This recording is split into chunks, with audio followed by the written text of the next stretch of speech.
All right, hello wine drinking people. Time for more of what I've had to drink yesterday and a busy year of drinking. I'm already past 2,000 wines this year. We may get to 2,500 the month of October. Always very busy here in the store, tasting wines. And we shut things off in November for the most part for our suppliers as we were just too busy for the holidays. So, 500 wines in 1 month, I can do it. All right, well, like I said, it's a busy month of tastings here in the store. Before we take a few months off for the holidays in terms of holiday business, we want to get our drinking done. So a lot of great events in October here, and we had some great wines from the Northern Rhone.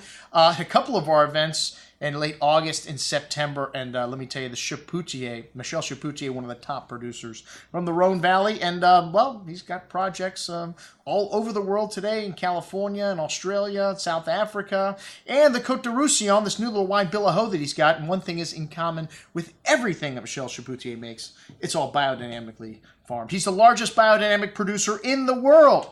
This part of France, definitely. And, all of his wines also have that braille on them. I guess he must have dated a blind girl or something at some point, but very sensitive to the people who cannot see. So every label he's got anywhere in the world has got braille on it as well. And this little entry-level Luberon Blanc, wow, what a great little value this is. $16.50. All right, we could do better. We could probably, when they put a deal on this wine, we got on the shelf at $14.75, $12.75. I mean, you'll find this right around $9.99 probably in some discount stores. What a great little value. This is one of France's oldest wine-producing regions, and the Romans brought the grapevines here. And Vermentino, Roussanne, Ugni Blanc is in the blend in this wine here. And wow, wonderful fresh fruit, kind of fruit cocktail, pear and apple fruit, a little lemon citrus, pretty wet stones and flowers here, mineral notes, really fresh and fruity, a short but clean finish, kind of sweet tart fruit, a very good little wine. Like I said, 10 to 15 bucks. Wow, what a great little value. Biodynamically produced wine from the south of France. All right, the Crozes Hermitage.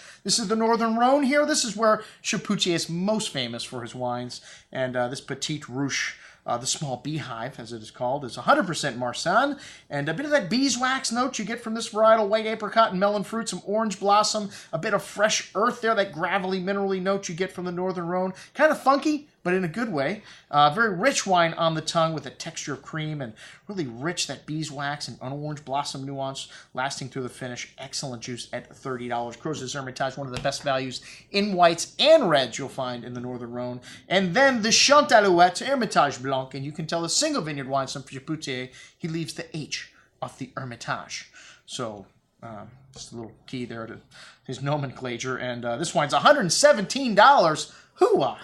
Man, tough to sell these Northern Rhones at that $100 and up price range. It helps when you get 99, 100 points like some of his single vineyard whites do and reds. This wine's very forward and juicy. A third of this wine sees barrels for fermentation and new oak. You get some of that perfume, some of that vanilla, that nutmeg, that spice. Also, you get some lovely quince fruit, some lavender, floral notes. Very concentrated and rich, some flinty minerality there. Really nice complexity on the nose and on the palate. This wine is big, rich, and creamy. A good amount of that peach and apricot-like fruit, honey, perfume, floral notes. That tongue-tingly minerality lasting all the way to the end. Very well built. This is a very long finish here. Most excellent juice, and it should be at $117. All right, next up, the Petite Rouge. Crozes Hermitage, 100% Syrah. We also see some new barrique here, and a beautiful bouquet here. Dark berry fruit, black pepper, fresh earth, kind of a barnyard and a sauvage animal note, violet floral notes. Very smooth and silky on the tongue. This 2011 vintage, very forward and juicy, and you get some herbal and black pepper and spice notes. That animal nuance also lasting through the finish. A very good little example of Crozes Hermitage at $30. And then the Sizeranne Hermitage Rouge. The only problem with this wine is, man, like a lot of Chapoutier wines, when you first see them from the distributor, you can find this wine online for $91. I pointed it out to our supplier from Terlato, $147. You got to work on the price on this one. This is a gorgeous bottle of wine, though. From a vineyard on the lower part of the hill here, beautiful bouquet of dark plum, cherry, brown spices, fresh plowed earth, kind of graphite notes, smoky game, fine herbs. Only 1,500 cases of this wine produced, so a smaller production wine here. Plump and ripe black plum and cherry fruit, notes of that black pepper spice, herbs, wildflowers. A wonderful freshness, already showing nicely, but this wine has got great balance Very juicy. Should last a decade in your cellar. Excellent juice. And then the new wine from the Douro. Let's see if I can get this right. Pinteivera. And this wine is a little expensive, man. You find a lot of great value in the Douro. And it's 100% Touriga nacional. A lot of dark berry fruit. Very distinct earthy quality you get from these wines from the Douro. 100% French barrel for 12 months. Sweet tobacco spice. Very wild nature to the bouquet here. Almost port-like quality to the fruit. A big and chewy wine on the tongue with a host of that dark wild herbs and floral notes from the nose through the finish. An excellent bottle at $57.50. That's what we had to drink with our friends from Terlato. Michel Chapoutier. I'm your host, Andrew Lamposoni, signing off for the Wine Watch, saying, remember, always drink the good stuff first.